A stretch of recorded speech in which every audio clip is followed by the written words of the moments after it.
Welcome to Vendetta Sports Media. Today is August 21st. It's Monday, and it is a post UFC pay per view Monday. On Friday, we had the pre pay per view Friday. Had a nice little preview today. Coming back, breaking down all the fights, breaking down all the action. Same three people in the seats myself, Jerry, and Anthony. How's it going? How are the fights, boys? Man, that was a fun card for sure. I'm happy, excited for the whole thing, and it paid off. It was definitely worth watching, and lots and lots for us to talk about. Mm-hmm. Yeah, exactly. I think that's two back-to-back pretty fun cards right there, and especially this one, the main event, I think delivered. So I think, and you could tell I was saying that earlier about Dana White at his little press conference. He seems pretty happy with the way things worked out, and that Sugar Sean is going to be, pretty big superstar. Yeah, we'll get right into that and right into the main event. And I mean, there's a lot to break down here. I guess we can start with the fight itself.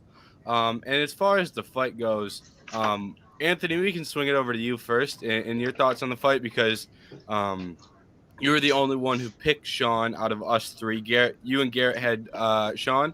Me and Jerry had Aljamain. So we'll swing it over to you first. Also, a pretty good night for the predictions.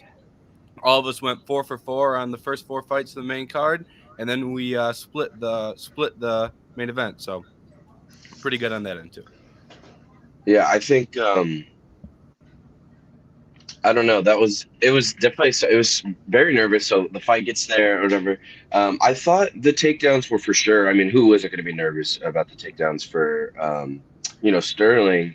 Um, and then especially in the first two rounds. Luckily, the first round I think would agree, it was mostly just feeling out and stuff like that because Sterling definitely gets his volume going sometimes, and that's how he can kind of take the lead over some people in the judge's eyes as with the volume he strikes with. But with someone as good as Sean, that wasn't necessarily on the table that way. I mean, maybe he could keep trying to back him up, but then you saw how the fight ended with a step back counter right almost. But um, he was able. He looked good in the couple of grappling exchanges there were. Like I said, the first round wasn't too action packed, but as someone that picked Sean, that's what I was kind of waiting for. Although I did not think it was going to be that early too, and that sudden in the second round. But he just caught Sterling perfectly. And I saw all the things about like the Jose Aldo, McGregor, and like but I mean, that's kind of what happened. It kind of was shocking. He just stepped back, boom, caught him, and then I don't know, Sterling. It's always going to happen like early stoppage. But he was getting rattled on the ground, and then ref called it, and welcome to the Sugar Show. Yep. Yeah, And shout out to Trey as well for tuning into the Daily Show, and we've got some nice little trio going on. So shout out to Trey for tuning in. oh yeah. No, it is the Sugar Show now, and I was expecting to see more takedown attempts in that first round. Only ended up being one in the first for Aljo, one in the second, and both were stuffed relatively easily. Wonder if that has anything to do really with the length that Sean O'Malley brings and how it's just something completely different than anything else in that bantamweight division.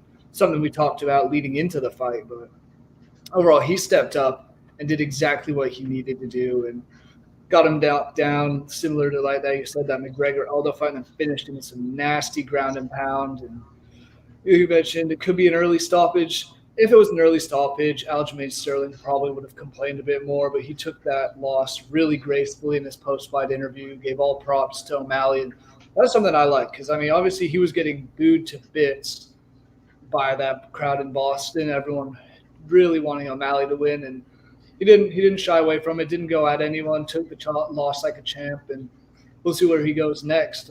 No, he's calling for a rematch, but we'll see. I feel like Dana might have some other plans after this weekend's card. Yeah. And as far as the fight itself goes, I was really impressed with the game plan they put together. Like the way that they kind of planned for him to use his length, stay on the outside, and the length I think it was really, and the movement as well, really frustrated Aljamain to the point where he couldn't get in position to shoot a takedown because he was kept at such a far range, and that's something the guys like Piotr Jan and Henry Cejudo weren't able to do. So that was a great game plan from Sean O'Malley and his head coach Tim Welch. Um, Tim, I think, deserves a lot of credit for putting that together as well because he's a very young head coach. I believe he's in his early 30s. Retired from fighting early, went into coaching, and he put together a great game plan in his first championship fight. Obviously, Sean went out there and hit a home run and did every single thing he needed to do in terms of the game plan. But um, credit to Tim for putting that together as well. But I was really impressed with Sean. And to me, the way that he approached grappling and counter grappling was really smart with the movement. And I think that could help him in future fights against guys like Marab, Cejudo, any of these guys that try and grapple him because they're going to be even at a they're going to be at a bigger disadvantage in terms of size and length than Sterling was. Sterling was only at a slight disadvantage. A guy like Marab or Henry is going to be at a massive length disadvantage. So I do think the stoppage was a little early, though, but I'm not going to overly complain about it. I don't really care because it's like, um, to me, when Aljamain flips over from his back to his stomach, that's him showing like that's intelligent defense. So it's like I think it's hard to stop it there, but it's like I don't think Sterling gets out of that position. I don't think he wins the fight. He probably eats two or three more shots and shells up from there, and the fight's over. So I'm not going to complain like that was a massive fight changing stoppage. So maybe a little early, but at the end of the day, I don't think it's really changing the outcome. So there's no reason to complain, in my opinion. Um, and then, kind of the next direction that I want to go with this is I want to get your takes on Sean O'Malley as a superstar. I think it's pretty clear that he is vaulting himself into superstar category. And I think this is really interesting because it's like the UFC posted the whole second round on YouTube. And that is like unheard of. It's like this is the only time the UFC hasn't like cared about the pay-per-view and is willing to show those clips, especially from the finish. And they're showing that out there.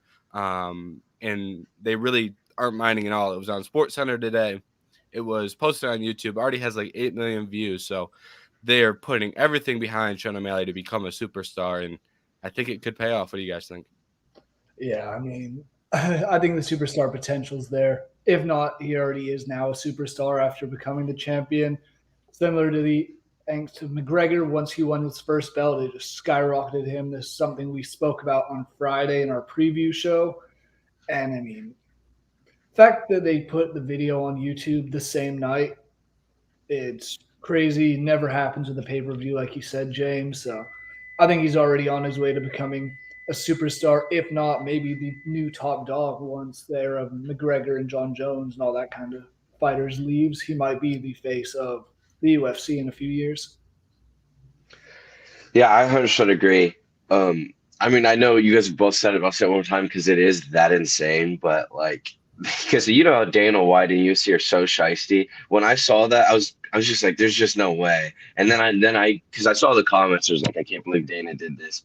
And then that's what I was saying. Go back to I watched that press conference that or the after the interview, and you could tell he was just like oozing excitement, knowing that he has another super marketable star, and it's a well, and you know why too? He's probably ecstatic is that he came from the Contender Series, so Dana White can like shove that in everyone's face and just say like, see, look at the track record, like you can do it. That way he can sign more 10-10 fighters. But um, overall, yeah, I mean, Suga has been even, but like, yeah, from the Contender Series, he always had that aura about him. And then, started doing stuff with the hair and talking his talk a little bit more. And then but the thing is, the reason why I believe he could be a real superstar is in the octagon. Is he gets his finishes, he puts on good, entertaining shows. I'm pretty sure, yeah.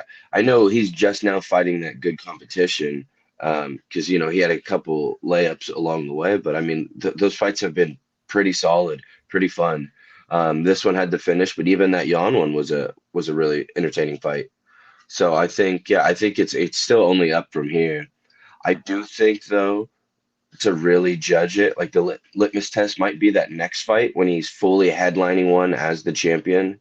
Um, and we'll see, especially if it's like, I don't know if it's a Cheeto, I'm sure that will do more views because you could do all the back and forth. But like if you had to fight someone like Marab, it might be a little harder to sell.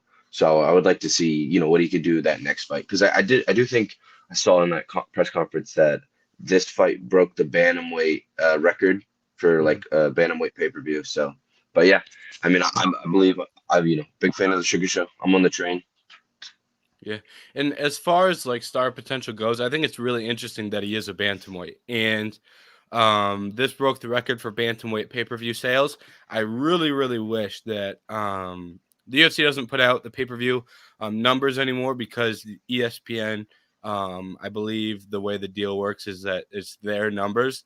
So the UFC doesn't put out the pay-per-view numbers because it's like that information is, it's up to ESPN whether they want to put that out. And I really wish they would put that out. They probably don't want to because there's pocket watchers out there that will do the math of how much this guy should be getting paid in comparison to what he did get paid. I would think it's interesting from a perspective of what pay per view did more: Aljamain Sterling versus Henry Cejudo, or Aljamain Sterling versus Sean O'Malley. Obviously, we know it was the Sean O'Malley one, but how much more did it do? Did it do 50,000 more? Because at that point, we're going, who cares? Did it do 500,000 more? It's like those are the type of things that I would be really interested in to see the progression. And for the bantamweight division, the bantamweight division has never had a massive star like this. They've had great fighters, but guys like I was looking at the past events in Boston, and Dominic Cruz and TJ Dillashaw headlined a fight night for the belt in Boston. So it's like bantamweight for a long time has been a non-pay-per-view headliner division, and this gives the UFC a little bit more leeway for their pay-per-view schedule just to be able to put together events Hmm. and have the bantamweight division as a headliner and have a guy like Sean O'Malley who's a star as a headliner. Um, and I do agree that Sean O'Malley will probably be the biggest star once, right now we're in an interesting spot where we're kind of on the downswing of John Jones and Conor McGregor.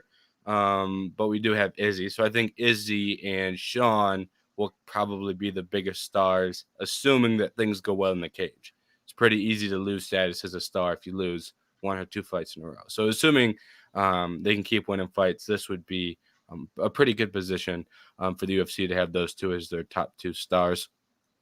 Um, and before I have two things left, and I guess first I kind of want to go to who does he fight next? Because that's always the number one question after a pay per view. Who does so and so fight next? And personally, I think it's going to be Cheeto. I'm interested to see what you guys think. I know there's plenty of other fights out there, but I just feel like this is blatantly obvious that they're going to throw it to Cheeto. I think, well, I want Sanhagen to get that fight. I think he's probably the least likely out of the other people to get it, though. Um, he called for Cheeto, but I mean, I don't know. It's tough. I guess he might have that Dana White privilege that, as in like he, just wins the belt. Maybe he gets to pick his next one. He is, kind of, one of the growing superstars. So I'm sure he's gonna make Dana a lot of money. So maybe, and that Cheeto fight's extremely marketable. But in just thinking about it, while I think Marab deserves it the most, I think you could flip that Marab and market it as like Marab getting revenge for Aljo, teammates, and try to take that angle and narrative right away with that Aljo fight being fresh. So I think they could. Well, I'd agree. I think they might go. Most likely will go Cheeto. I think they still could do that Marab and kind of make it, interesting. That's just a bad fight though. You don't want your dude losing the belt right after he gets it. Mm-hmm. Yeah, I'm kind of with you on that. I would love to see Merab get the shot finally because he's been the number one contender for what seems like forever and was never going to get that title shot as long as Aljamain Sterling was there. As you said, they were teammates, so don't really want to fight each other. That would make the most sense for him, but I don't think Dana wants to see O'Malley go up against another tough wrestling grappler and Merab because I think he'll learn something and find a way to do what Sterling didn't. If they do fight, take him down and maybe submit him. So I like the idea. And I mean, there is that storyline of O'Malley's only loss, whether he believes he lost or not, was that fight against Cheeto. And this gets him revenge for that if they fight. Obviously, they were also having some words with each other at the press conference ahead of 292 this past Thursday. So they want to go at each other. I think UFC wants that.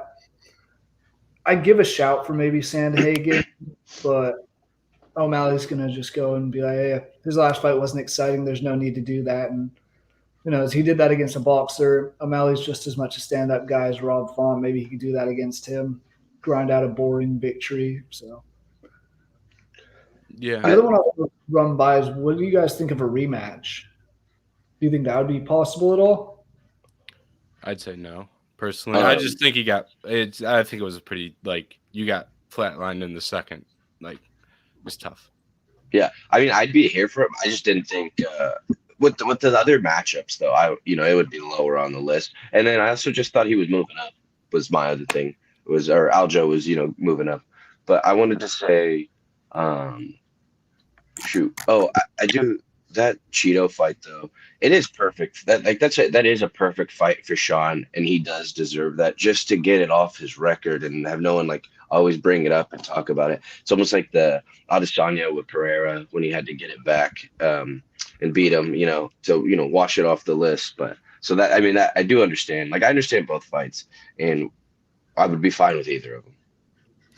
Yeah, I think with the position we're at right now, like Cheeto does it's incredibly hard to make an argument that Cheeto deserves it over Marab or Corey. But it's like right now you're looking at Corey Sandhagen walking around with a sling on his arm because he has a torn tricep. So it's like Corey's going to be sidelined for 6 months, and it's like there's no reason to have Sean sit on the sidelines so he can fight Corey in 6 months. It doesn't really make sense. Marab had hand surgery as well. I think he's back to training, but there's a difference between training and fight camp and fighting in a main event for the belt. So at the end of the day, it's like I don't think giving a fight to Cheeto is the worst thing of all time when it means you're two guys who deserve title fights can get healthy for those title fights. I don't think that's a bad outcome, and I think ultimately, I think Marab's fight will probably be for the belt, and I think Corey's next fight will probably be for the belt, unless we get some. There's a path where we can get some things changing. Maybe they book those guys together. Maybe someone else goes on a streak. What happens if Davison Figueiredo beats Dominic Cruz and then, beats Piotr Jan and he's got his name in there? And you can say the same thing about other guys. What happens if Umar wins 2 fights? It's like there's other guys that can get in the title discussion. But right now, I think, if you just give those guys title fights on the line, you're working on a pretty good schedule and you can keep Sean active that way. There's clear contenders. The one thing I will say about the Marab fight is this division has always been in a little bit of an interesting spot because of the Aljamain Sterling and Marab Dvalishvili friendship and non-willingness to fight each other. And right now, I think it's in the most unclear it's ever been because now we're in a position where they both want to be the champion. When one guy was the champion, everyone knew they wouldn't fight each other. Now that they're both going for the champion, they're in a fight of who gets the fight, who gets to fight the champion. And, that could be solved if Marab gets the next fight and loses or wins. Either way, then it's easier to kind of figure out where Aljamain goes. Because if Marab becomes a champion, then Aljamain can ship himself off to 145 and call it a day. But right now, it's kind of they're in this murky water of what the hell are we going to do with these two at the top of the division. Teammates fight teammates. Winner gets the next title shot. That would be crazy. Yeah. And then I have one question left for Sean and one for Aljamain, and we'll go to the Sean one first. How long do you guys think Sean can defend this title? I do the post after every time we get a new champion. How long can a fighter, hold the belt? I'm interested to get your guys' thoughts on how long Sean O'Malley can be the champion because Aljamain Sterling, most consecutive title defenses, 3. That's not a big number. Dominic Cruz, UFC and WEC title defenses, 5. That's not a big number. So I'm interested to get your guys' thoughts on if he could really stack together some wins here. Anthony, you want to go for it? Yeah, I can go first. I don't know. This question, it's tough for me. Like I probably won't because I think I don't know. I believe in him. I think he could do we'll say like four, four, and he could go on a four title defense. But like realistically as well, it's the UFC. I could see him losing his next one. I'd say two. I guess would be my definitive answer.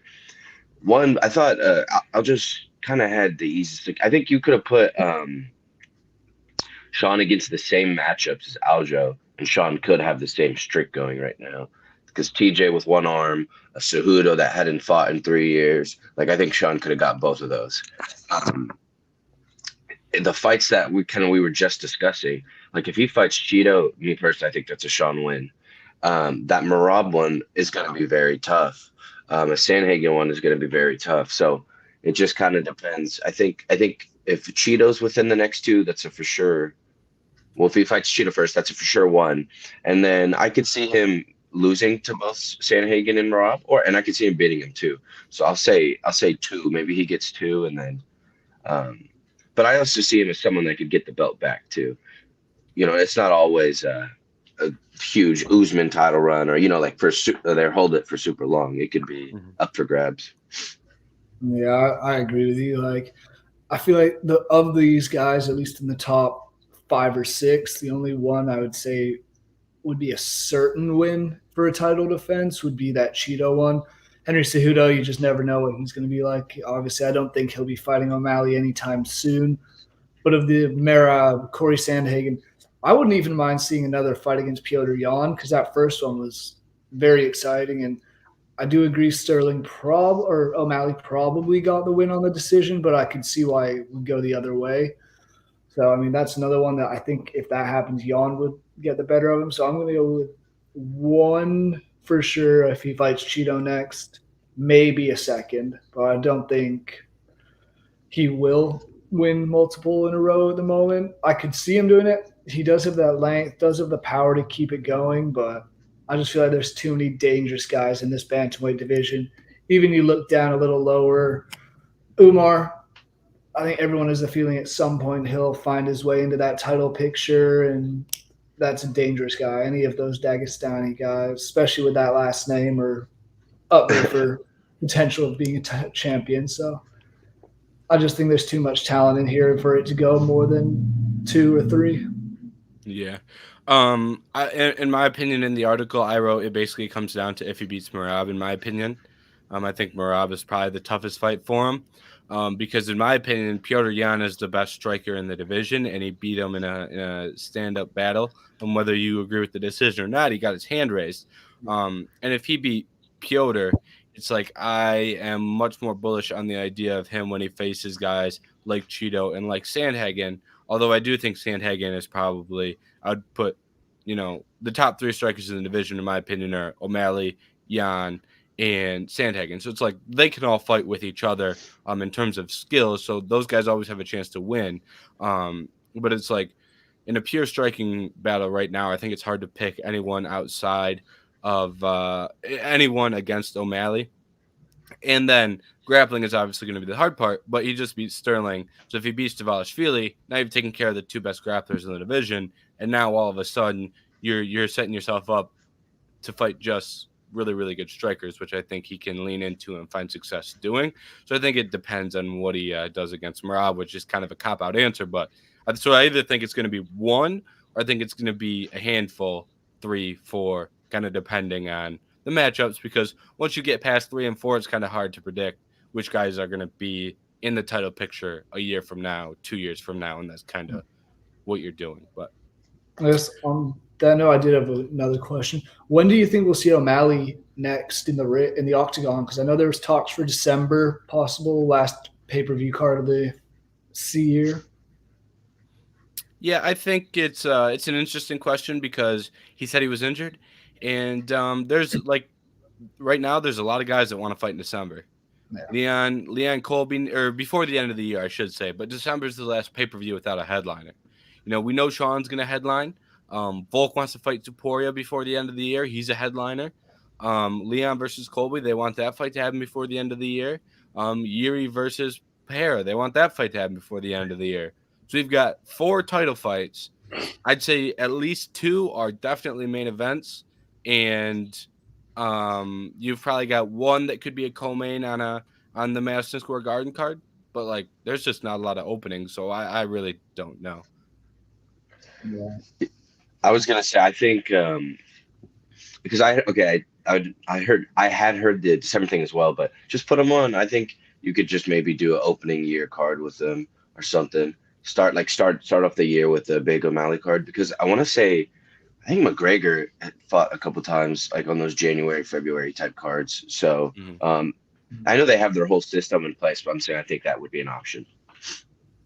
I think they should go. Conor O'Malley should be January, February. See if they could get Connor to fight, that would be perfect. Because even at they keep saying, so is December still in play? And I think he said no to that, but to the fight in like January, February, the for McGregor Chandler, he was like, because I mean Connor's gonna need a USADA exemption or something, Hmm. but And they did to your point about Connor's early. He did the Poirier fight was in January and the Cowboy fight were in January. So his return and okay, then his return after was a year later. So they like putting him in January and going, great, got the biggest pay-per-view of the year, stacked it in the books. We're on for a great year. And if they can do yeah, that back to back with McGregor O'Malley, they're gonna be sitting there going, this is the most buys we've done through 2 months.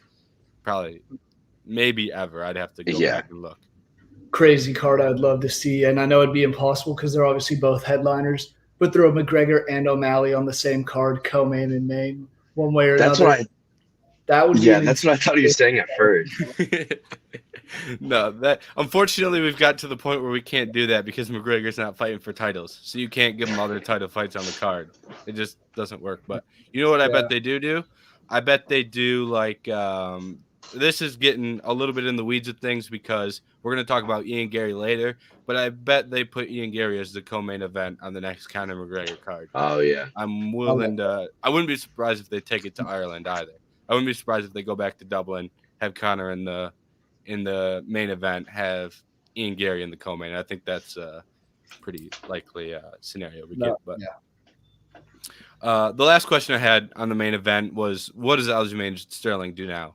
Because in my opinion, he's in a pretty bad position at 135 in a combination of the weight cut and Marab's title aspirations. Do you guys think 145 is the move? And if you think 145 is the move, who do you think he should fight? Whether it be Volk or one of the contenders. Coming We'll off a go with loss, Jay first. uh, coming off a loss, I do like the move up to 145. I think he had his title run in the bantamweight division. Now it's time to give Merab his shot. See what happens there. Obviously, he might want to get the rematch over O'Malley at some point, but it doesn't seem feasible for a while. Why not make that move up with, like you said, all the weight cutting issues? I don't think he deserves to fight Volkanovski right this second. I think obviously Volk's got Taporia, probably Arnold, possibly Arnold Allen as well. Maybe a rematch with Islam in the future. So those are fights that excite me more than if Aljamain Sterling had one. Yeah, I like that fight. Go for the double champ versus champ sort of thing. But now that he's lost the belt, it doesn't excite me as much. I wouldn't mind seeing something like Brian Ortega, who's a very good grappler in his own mind. That would be an exciting fight for me. Something like that to welcome him into the division against a guy who has fought for the belt and came very, very close to winning the belt. Uh, yeah, I agree. I agree with Jerry that I think he should just go to 145. I will say if he wanted to stay in 135, I don't think he should be as. I get the loss wasn't the best, but I mean he did defend the belt what 3 times or something. Like he had a good reign, so there should be a little bit of respect on that. But I agree. I mean I think that's what it is. Leave it at that. Great bantamweight career. Go up, and the good thing about him um, as you were saying, there are some other matchups I'd rather see like Taporia or Allen. But the good thing for Aljo is since Volk has already beaten a lot of that division, that he just kind of might have to win 1 or 2 and already be in line, especially if he looks good in that 1 or that 2. And then he could be right there fighting maybe for a title, but for sure in the picture. Yeah. I 100% agree with that. I think he should go to 45. I like the Ortega fight. I think is one that was the one that I threw out there. And honestly, I think Ortega is kind of the example of what Sterling would end up being at 145 pounds. I don't think Sterling beats Volkanovski, but I think he's a very, very good fighter that's a good grappler that sits in that 2, 3, 4 spot for a couple years. It's like that's kind of the ceiling I see for him at 145 pounds, barring massive changes to Volkanovski's career, assuming he stays at 145. But yeah, the Topuria Volkanovski fight's the fight to make. I mean, I wouldn't hate seeing Arnold Allen, Aljamain Sterling. The winner of that guarantees himself a title shot. I don't hate that idea. I don't hate the idea of Sterling Calvin Kattar. I know Calvin Cater's looking for a fight. So it's like there's fun fights you can make for Sterling at 145 pounds. The problem with the 135 pounds is he's already fought quite a few of these guys. And so there's some fights that are off the table. And it's like the UFC probably won't do him any favors. I imagine the UFC has inquired upon the possibility of him fighting Umar. I'm sure that's a fight they would absolutely that Dana is just absolutely they love that idea. I guarantee it. Aljamain, Umar gets a title shot. You don't have to worry about Aljamain. It's like they probably love that idea, and that shouldn't happen. But the direction they're going with those two guys, that's probably what they would want to do. The fact that they had Umar against Corey Sandhagen, who he'd fought for the belt, even if it was interim, and that was one that I had felt like Umar would have probably won. We saw Sandhagen show wrestling, but Umar's just better at that ground game, and that's kind of like what would happen if he fought Sterling. It would be, oh, he does get the win. Suddenly he's the next contender, next title challenger. So, and then moving on from the main event, I mean, we touched about every single base possible for the main event, but moving on from the main event, co-main event, Weili Zhang, Amanda Lemos. Weili Zhang went out there, dominated, pretty lopsided on the scorecards. The official statistics were, I believe it was 280 on the strike count for Zhang to, I believe it was 29 for Lemos. I do not have them memorized off the top of my head, but I believe I am pretty close. I do have the stats up right now, and you are very close. It was 29 for Lemos to 296 for Weili, which that tells the fight right there. Yep. On Friday, I made a mistake, and I said Weili Zhang is the number 1 pound-for-pound fighter in the world. On the female side of things, technically she was number 3, but I think after that performance, she solidified herself as number 1. What do you guys think? Jerry, we'll throw it over to you first. I agree. I think she has to be now the number 1 pound-for-pound fighter on the women's side. Pure domination against Lemos. Outside of the scare in the first round, took down Lemos, found herself in a really deep Darce choke, and I thought she was going to tap at one point there. She looked like she was really fighting it, but managed to get back to top position and really some more ground and pound, and that's kind of how the whole fight went.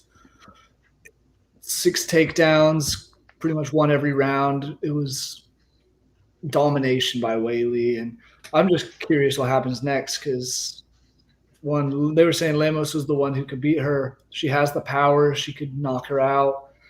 Weili took her down to the ground and did exactly what she said. She was going to be like water and just cover her in every aspect of the fight, and really did that. So it was a very impressive win for her.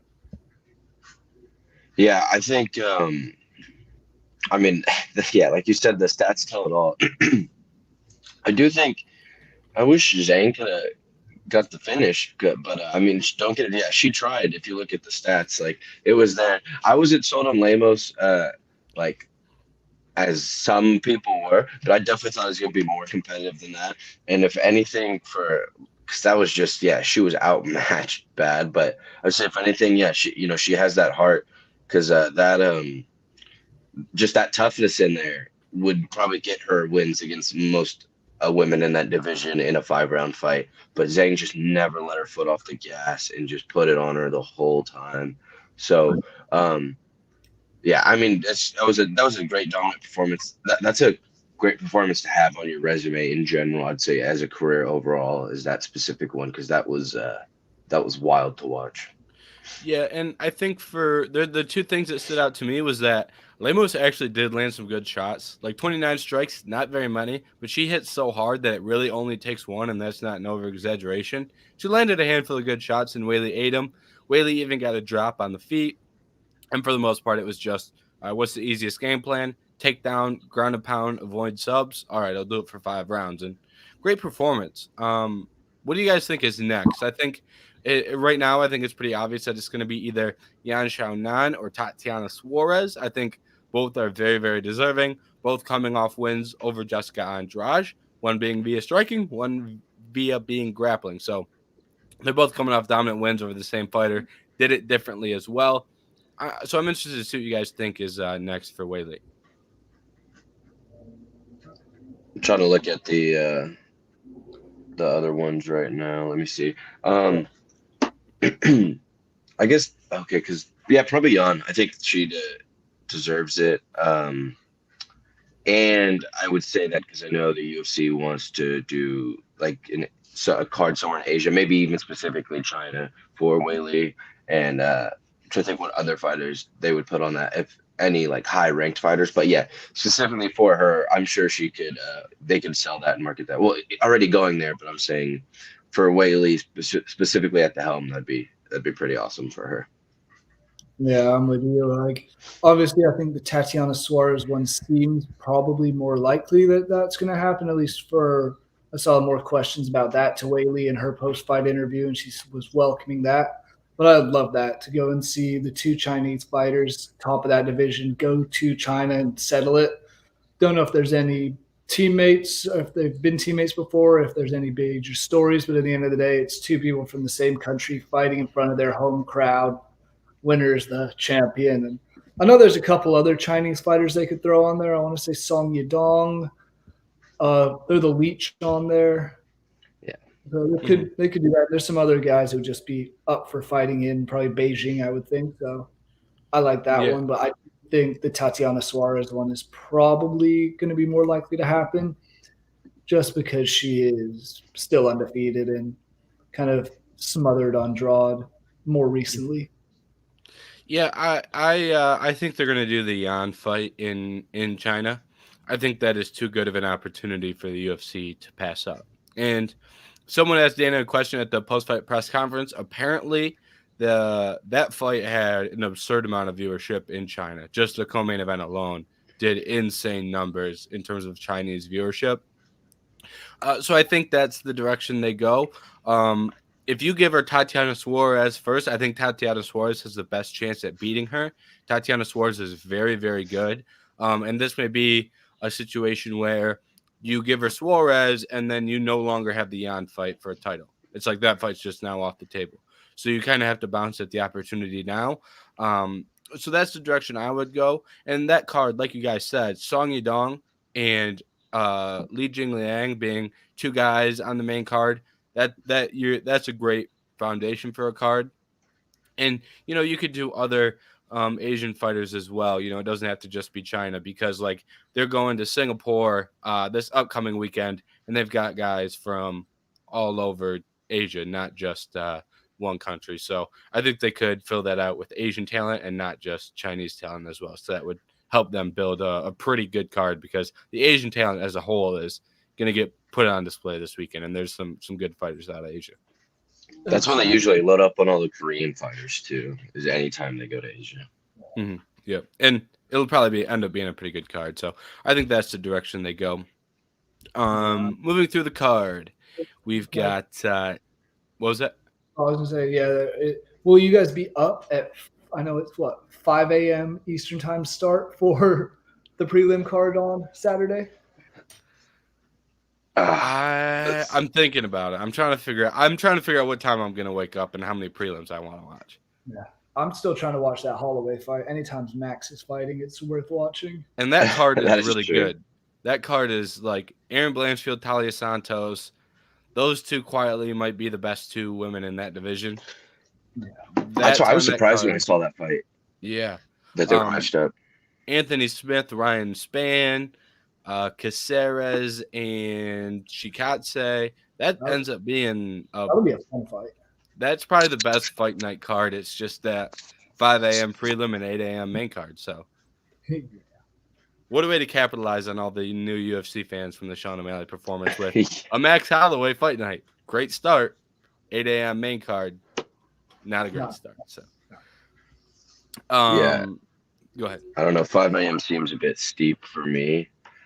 I think It's probably 2 a.m. for you since you're in is it? Pacific. Yeah. Yeah. Oh, well then actually, okay. Because I was gonna say the last time I think it was shoot, it might be like 2 years now that there was a card in Korea and it started at like 4 a.m. or like the main event was somewhere. The main card main event was somewhere around 4 a.m. and me and my friends stayed up to watch it. I mean that was pretty fun, especially because they were like cheering for wrestling transitions and the grappling. They were cheering like it was like an absolute banger on the feet. So we'll see. Yeah, I think it's a little bit easier to stay up till 2 rather than wake up at 5 because it's like once you're Exactly. asleep, it's like you're out. But you can push through the tiredness a little bit for some fun. Uh I can't imagine being the Hawaiian fan supporting Holloway because they got to be huh. what, an hour or two back even of the Pacific time, so it's gonna be I don't rough. even know what time that would. I honestly have no clue what time zone Hawaii's in. They're Hawaii time zone. That's about. I have Yeah. no idea. I think um, that's one of the other stuff I think they're dealing with right now. that is Probably true. That over. is true. Yeah. Um, moving down to the card, Ian Gary versus Neil Magny. Ian Gary puts an absolute beat down on Neil Magny. What do you guys make of Ian Gary's performance? Were you impressed? I imagine it's hard not to be, but what were your thoughts, Anthony? We'll throw it over you first. Extremely disappointed. I think he should have finished him. He sold a lot of chips now, but I don't. He runs for someone though that runs his mouth so much and tries to do the whole overconfidence thing. Like that fight was extremely finishable. And I know, like we kind of previewed, was I wasn't the biggest believer or like biggest on the hype train in general when it started. He beat D Rod with a finish, so I was like, okay, I'll give you that one. And then I thought, I mean, I know I said it last time. The fight needed to be a finish for it to be truly, truly impressive. And he just couldn't make it happen. Now, it was total domination. So I'm not taking anything away from him necessarily, but it's just kind of like when your whole stick in your route to becoming the superstar is running your mouth talking trash and blah blah blah, and then you can't go out there and finish a dude that's however old and how many fights. I think it takes like it's you're not reaching the level or your potential that you could have done, say with say he wraps that up in the second round with a finish, like then I think that'd be a perfect night for him. Yeah, I agree. I mean, I do think it was still an impressive win, and the fact he had multiple takedowns, which is something we hadn't seen before, that's showing he is kind of progressing in his game. But he should have had a finish in this fight, and I think that's what kind of everyone expected. I know we were speaking before the show started about some of our bets, and I think all three of us, at one way or another, had Ian Gary winning by some sort of finish before the decision gets there, and that just wasn't to be. With a guy who was a near minus 500 favorite, I expected him to be going out. And I still am all behind Ian Gary. I think he's a fun fighter to watch. I've been enjoying his fights before that D Rod one. And we mentioned where we think he might be fighting next. So it's going to be exciting. And I think he has the potential to still be a star in the future. He just needs to kind of get some finishes done because I mean that's what really pushed O'Malley is it doesn't matter who he was fighting, he was getting the job done and getting the job done early. If Gary can do that, he does have the persona and personality to run his mouth and make it work out like O'Malley did. So I can see him rising to stardom, but still a great win over the toughest test of his career so far. Yeah, and I agree. I didn't, I agree with pretty much everything both you guys said in the aspect of it was a great performance. He did everything he needed to do to win, but I think there's an aspect of finishing that needs to be done, especially when you're dominating as much as he was. And like a comparison, for example, maybe Sean O'Malley versus Chris Moutinho, where it's full domination, but Sean is able to find that finish. And when you look at the path to becoming a star, and not just a champion, but a star, Izzy was getting finishes. Connor was getting finishes. Sean was getting finishes. So I do think there's an element of that needs to be done. And then when you talk about wanting to punish him for like the comments that he made throughout the week, it's like personally, I don't think there's a better way to punish someone than knocking them out on live television. Like if you truly want to like punish someone and like make them like he said in the post fight press conference, he wanted him to have to reevaluate his life. Like those were his comments, not mine. But if you want to do that to someone, I think finishing them is the best route to do that. And he did try. Like he landed a good front kick in there at one point that I thought was going to finish the fight. We had him hopping on one leg. When you've got Neil Magny hopping on one leg from every leg kick you throw, he didn't throw that many leg kicks in the third round. It's like keep battering him with the leg kick, get him hopping on one leg, and then you can go upstairs with some shots. He just didn't throw with enough volume to me, was my problem. It didn't feel like he wanted the finish, especially in the third round when, what are you going to do? Get tired? There's 3 minutes left. So if you get tired, you just get on your bike and you'll be fine.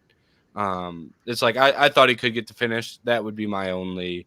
That's the only way to poke a hole in his performance, in my opinion, and I think it's fair to do so considering the matchup and the things he said in the build up to the fight itself. So, and then moving on for Gary, I know I said earlier I'd like to see him on an island card with Connor as the headliner. I would not be surprised if they try and push him to Madison Square Garden first, and get him another fight in there. He wants to stay active, so I think that could make sense. He said Wonder Boy, which we talked about on Friday. Are there any other names that stand out to you guys as potential opponents for Ian Gary? I just my quick one. I love that Jeff Neal fight, and I'd give or take. I would lean Jeff Neal probably. So it's maybe not his ideal fight, but I just thought I thought it was such a fun matchup, and it would have been a great. Like this sure was a good test. He beat someone he should have beat. A dude with the name has done a lot, in the octagon. But the Jeff Neal would be a great test, as in if he could beat him, then Ian Gary, it's gives more validity, and like he's very like serious in that division as a problem. So that would be mine. Yeah, I mean, I like the Wonder Boy fight, but I want to say I saw reports that Wonder Boy was offered that fight already, and he turned it down. So maybe he doesn't exactly want that fight. I think that would be the one to make if you want to make Gary a star in the future, because stand-up battle, you can see, because Wonder Boy's a really talented striker, so it'll either be a good win for Gary or he'll lose, and you'll be like, okay, he was never meant to be, sort of thing. But I do like the Jeff Neal one. That's the one we were all hoping to get this past weekend, and it fell through a little bit late. So I'm here for one of those too. Mm-hmm. I agree with both those. I honestly think you could throw a dartboard and you'll be like, there's a way that makes it make sense or be intriguing or entertaining. So it's like I think there's a lot of options. I still like Vicente Luque as well. I think that's an interesting fight. I know Sean Brady. I saw he said he wanted to fight on Madison Square Garden or in Madison Square Garden. So I wouldn't hate Sean Brady, Ian Gary. I know that's not the most exciting fight, but I do think that's a good way to display your grappling and test your grappling against Sean Brady before you run into the Colby Covingtons, the Bilal Muhammad's, the Shavkat Rakhmanovs. At the top of that division, I do think that Sean Brady would make sense from actually testing your skill set standpoint. So I like that fight as well.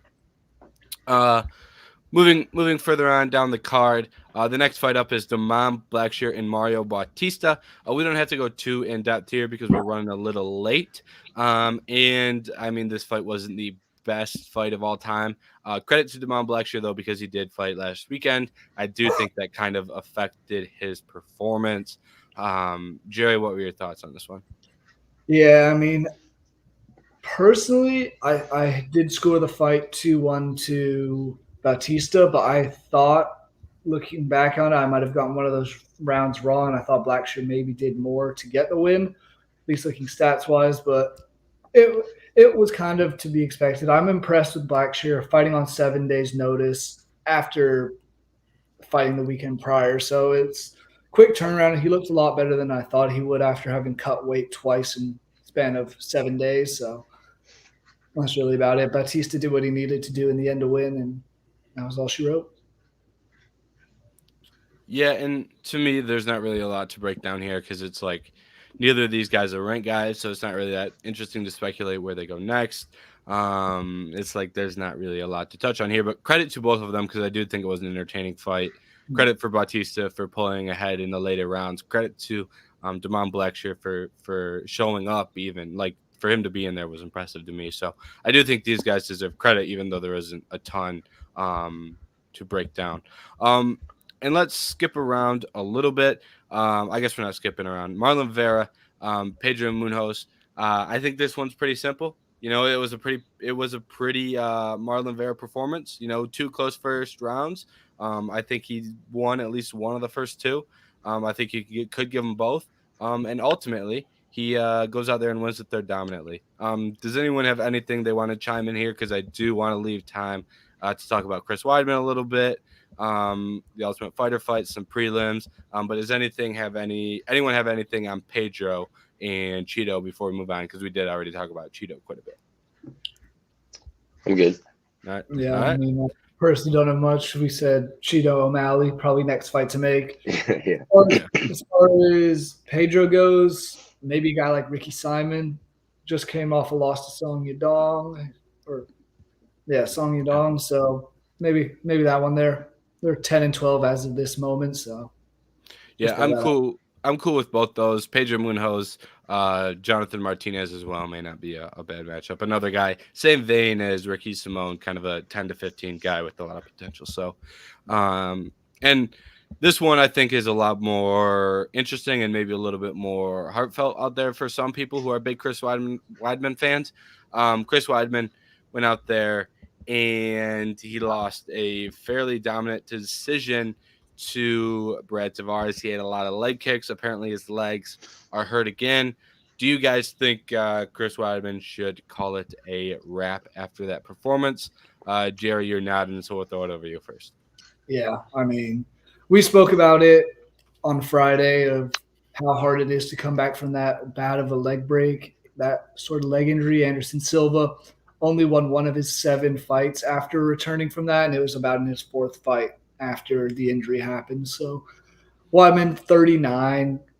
It's time, I would say. And I mean, if you're losing to a guy like nothing against Brad Tavares, but he's not exactly the toughest guy in the division by any means, even in those outside of the top 15.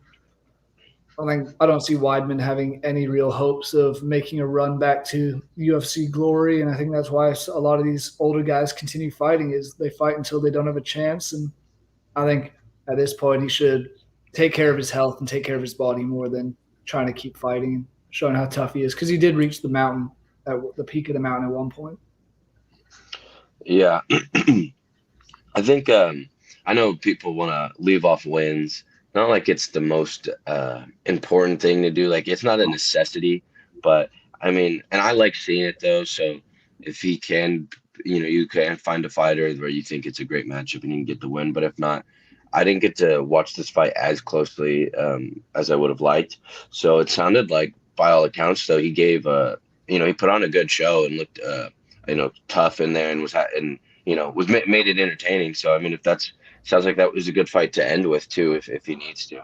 So I mean, I think kind of like you were saying, he's done a lot more than most, I'd say, that have stepped in the octagon. So I think there's no problem with him retiring. Yeah, and I do. I just wrote the post on Dana White asking him to retire, and I looked at what Weidman, did prior to the leg break. He was 2-5 since losing the belt. That loss pushed him to 2-6 since losing the belt.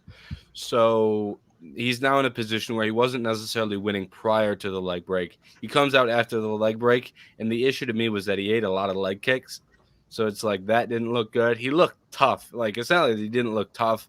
He landed some good shots on the feet, but I didn't really enjoy seeing Chris Weidman, visibly look like the fight could almost be finished via leg kick TKO. I do not even necessarily want to see him go out on a win. I don't expect every fighter to go out on a win. I would have liked to see him have an opportunity to put the gloves in the octagon. So maybe we get him one more against a guy that doesn't have a ton of a ton of finishing skills, and maybe he can just make it 15 minutes, and we give him that platform to put the gloves in the octagon. I think that would be a a nice way. But as long as he knows prior to the fight, win or lose, it's retirement. I think that may be the only way we see him back in the octagon, and ultimately, I don't think that would be the worst thing if they match make it correctly. Also, last thing I'll throw on here, Brad Tavares has been a gatekeeper for this division. I know that a lot of people don't like the gatekeeper term, especially for the fighter that it's being used on, but um, Brad Tavares found himself in the octagon with Israel Adesanya on his come up and Dricus Du Plessis on his come up. That wasn't because they wanted Brett Tavares to win those fights and make a run at the title. It was because they wanted to see if Izzy and Dricus Du Plessis could hang. And they found out they could. In this fight, we found out that Chris Weidman couldn't hang with the guys in the rankings. So that's not the best position to be in. I mean, you mentioned that he also was the gatekeeper to Yoel Romero and Robert Whitaker, fought them early in his career. And those are some of his only losses for a long time to these guys that rose to be UFC stars and champions. Mm-hmm. Yep. And then as far as the remainder of the card goes, shout out to Brad Katona and Cody Gibson. Those two went to absolute war. I was shocked in the broadcast because they said during the broadcast, they were like, this fight is now top 10 for, it was either significant strikes thrown or landed. I don't remember which one off the top of my head, in a bantamweight fight. And they said it just passed TJ Dillashaw and Corey Sandhagen. And I said, well, hold on a second. That was a 5-round fight against two absolute dogs. And we're in the middle of the 3rd round with Brad Katona and Cody Gibson. So those two deserve a massive, massive shout out for the performance that they put on. And it also sounds like, Katona's getting in because he won the Ultimate Fighter. But Dana said he was going to bring in Cody Gibson as well at the press conference. So both getting contracts, and I think it's well deserved for their performance. Contracts and 50 G's for the fight of the night. Yep. Not a bad way to go out, even if you are Cody Gibson and not getting that win. But even the commentary was saying this, it gives them flashbacks to the first Ultimate Fighter of Forrest Griffin and Stephen Bonner, where they were leaving everything they had in the ring. And these guys are doing it also in the octagon. It was just blow after blow. Pretty much, you could have gone 5 rounds and they still would have somehow found a way to keep swinging and trying to knock the other one out. Yep. I would say this was definitely the one because, like I said, I was busy with the serving and I was working, but this was definitely the one that I made it seem like I had to rewatch first after obviously getting to see some of the main card. But I'm excited. I think too. I'll speak more of just this fight specifically, but Dana, sells everything. I think they were asking questions like this in the press conference about the season overall. I felt like, to me, it wasn't one of the greatest seasons like we were discussing in that last one, but what a way to end it with that fight there. And then I don't know if we're talking about the Hubbard one as well, but it was 2 great ones actually to end the season.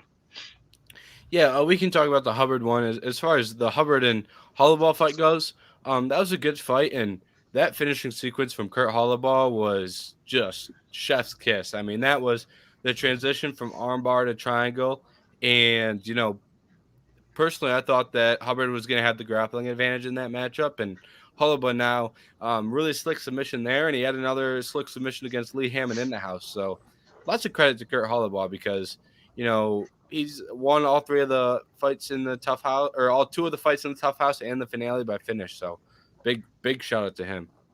Yeah, he definitely wanted to get back in, and that finish was just pristine. Very good way to wrap it up and completely end the season now. So, yep. And then I've got one quick little closing statement before we call it a podcast. I just want to say Natalia Silva, great performance. She looked outstanding against Andrea Lee.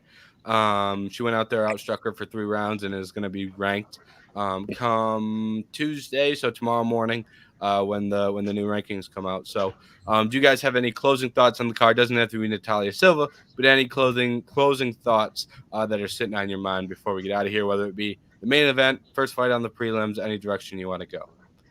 I'm going to go to the other Silva that fought, Karine Silva, getting the finish with 1 second left in the first round.